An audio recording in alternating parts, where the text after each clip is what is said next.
देख रहे हैं सत्यहिंदी.com। सत्यहिंदी.com को आप लोगों का लगातार भरपूर प्यार मिल रहा है और इसीलिए हम आगे भी बढ़ रहे हैं। अगर आप चाहते हैं कि हम इसी तरीके से आपको सच दिखाते रहें तो आपको एक काम करना होगा और वो है डिस्क्रिप्शन में दिए हुए लिंक पर क्लिक करिए। चलिए अब एक नजर डाल लेते हैं अब तक की सुर्खियों पर। भारत के कृषि ग्रामीण विकास और पंचायती राज मंत्री नरेंद्र सिंह तोमर ने बीबीसी से बातचीत में कहा कि लॉकडाउन के दौरान पैदल ही या साइकिलों पर अपने घरों की ओर निकलने वाले श्रमिक भाई थोड़े अधीर हो गए थे। उन्होंने कहा कि हमारे श्रमिक भाई थोड़े अधीर हो गए थे और इसी वजह से बिना किसी का इंतजार किए कुछ साइकिलों पर और कुछ पैदल ही निकल पड़े। मुश्किलें सबने उठाई हैं, उन लोगों ने भी जो अपने घरों में ही थे। चिकित्सकों और स्वास्थ्य कर्मियों की 3 जानी मानी संस्थाओं ने कोरोना महामारी की रोकथाम के लिए सरकार के कदमों की कड़ी आलोचना की है। इन संस्थाओं का कहना है कि बिना सोची समझी लागू की गई नीतियों के कारण देश मानवीय त्रासदी और महामारी के फैलाव के मामले में भारी कीमत अदा कर रहा है। रविवार को जारी बयान में हस्ताक्षरकर्ताओं में सरकार की कोविड-19 नेशनल टास्क फोर्स के महामारी विशेषज्ञ समूह के प्रमुख डॉक्टर DCS रेड्डी और एक अन्य सदस्य डॉक्टर शशिकांत भी शामिल हैं। इसके अलावा एम्स, BHU और चंडीगढ़ स्थित PGIMR के कई पूर्व और वर्तमान प्रोफेसर और स्वास्थ्य के क्षेत्र की जानी मानी हस्तियों ने इस बयान पर अपनी मोहर लगाई। बेंच बदलने के साथ ही गुजरात हाईकोर्ट का रुख भी बदल गया है। नई बेंच ने कहा कि कोरोना वायरस इंसानी संकट है, ना कि सियासी। केवल सरकार की आलोचना करने से जादुई तरीकों से लोगों की मर्जी ठीक नहीं हो जाएगी। इसके साथ ही कोर्ट ने कहा कि अगर राज्य सरकार ने कुछ भी नहीं किया होता तो शायद अब तक हम सब लोग मर चुके होते। बता दें, इससे पहले की बेंच ने राज्य सरकार की स्वास्थ्य सेवाओं की तुलना डूबते टाइटैनिक जहाज से की थी और अहमदाबाद सिविल अस्पताल को काल कोठरी से बदतर बताया था। प्रधानमंत्री नरेंद्र मोदी ने कहा कि कोरोना भले ही अदृश्य दुश्मन हो, पर हमारे वॉरियर्स और स्वास्थ्य कर्मी भी अजेय हैं। अदृश्य बनाम अजेय की जंग में हमारे मेडिकल वर्कर्स को यकीन है कि वे ही इससे जीतेंगे। सोमवार को ये बातें पीएम मोदी ने कर्नाटक में Rajiv Gandhi university of health sciences की सिल्वर जुबली के कार्यक्रम के दौरान वीडियो कॉन्फ्रेंसिंग पर कही।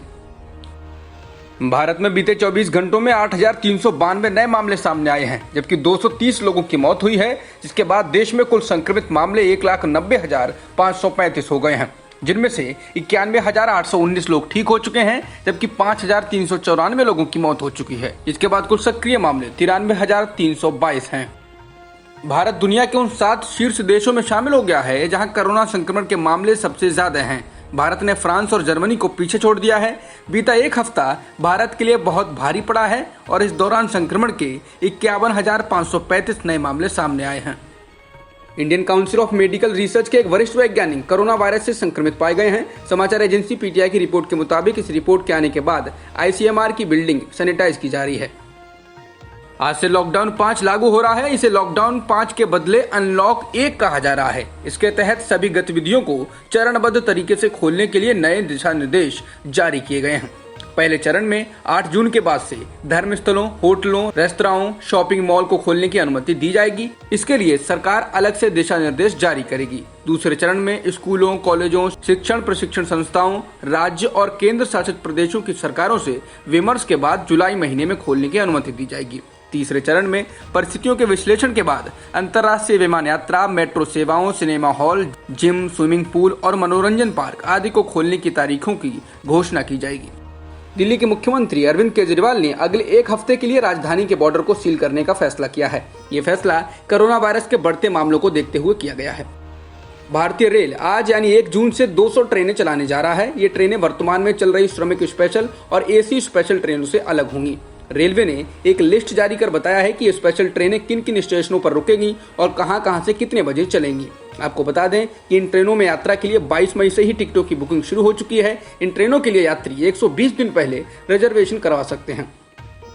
उत्तराखंड के पर्यटन मंत्री सतपाल महाराज के परिवार सहित उनके स्टाफ के कुल 17 लोग कोरोना पॉजिटिव पाए गए हैं। कुछ खबरों में यह आंकड़ा 22 बताया जा रहा है। चिंताजनक बात यह है कि सतपाल महाराज ने बीते शुक्रवार को ही उत्तराखंड सरकार की कैबिनेट की बैठक में हिस्सा लिया था।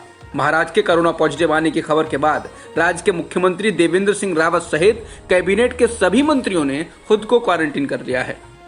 भारत ने पाकिस्तानी उच्चायोग के 2 अफसरों को पर्सोना नॉन ग्राटा यानी अस्वीकृत व्यक्ति घोषित कर दिया है। इसके बाद अब इन दोनों अधिकारियों को 24 घंटों के भीतर हर हाल में भारत छोड़कर जाना होगा। हिंदुस्तान टाइम्स अखबार में छपी खबर के अनुसार विदेश मंत्रालय ने कहा है कि रविवार को भारतीय अधिकारियों ने जासूसी के आरोप में इन दोनों अधिकारियों को पकड़ा था। बॉलीवुड की जानी मानी संगीतकार जोड़ी साजिद वाजिद के वाजिद खान का निधन हो गया है। वो 42 साल के थे और किडनी की बीमारी से पीड़ित थे। उनके परिवार का कहना है कि उनके गले में इन्फेक्शन था। वे चेंबूर के सुराना अस्पताल में भर्ती थे।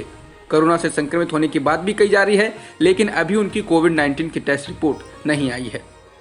अफ्रीकी अमेरिकी जॉर्ज फ्लॉयड की पुलिस हिरासत में मौत को लेकर विरोध प्रदर्शन अमेरिका के कई शहरों में फैल गया है। वॉशिंगटन में तो प्रदर्शनकारी व्हाइट हाउस के बाहर भी इकट्ठा हो गए।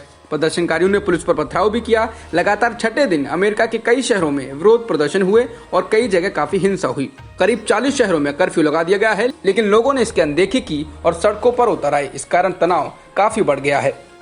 दुनिया में कोरोना संक्रमण के मामलों की संख्या 61,66,978 हो गई है, जबकि मरने वालों का आंकड़ा 3,72,000 से अधिक है। इसके अलावा करीब 28 लाख से ज्यादा लोग ठीक हो चुके हैं। दुनिया में कोरोना वायरस से सबसे ज्यादा प्रभावित देश अमेरिका है। यहाँ रविवार को 598 लोगों की कोरोना की वजह से मौत हुई, जिससे अमेरिका में मरने वालों का आंकड़ा 1,04,000 को पार कर चुका है। वहीं संक्रमितों की संख्या 17,90,191 है।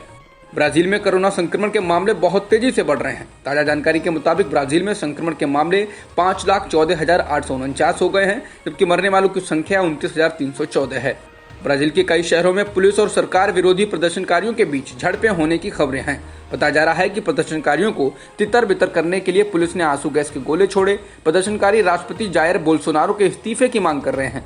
बता दें, बोल्सोनारो कोरोना को मामूली फ्लू कहते रहे हैं और इसे लेकर लॉकडाउन के पक्ष में नहीं है, जिसका देश में काफी लोग विरोध करते हैं। रूस कोरोना प्रभावित देशों में तीसरे स्थान पर है। यहाँ संक्रमितों की संख्या 4,05,843 हो गई है। हालांकि मरने वालों का आंकड़ा तुलनात्मक रूप से कम है। यहाँ मरने वालों का आंकड़ा 4,693 हो गया है। अब तक की खबरों में इतना ही। बाकी खबरों के लिए बने रहिए सत्यहिंदी.com के साथ।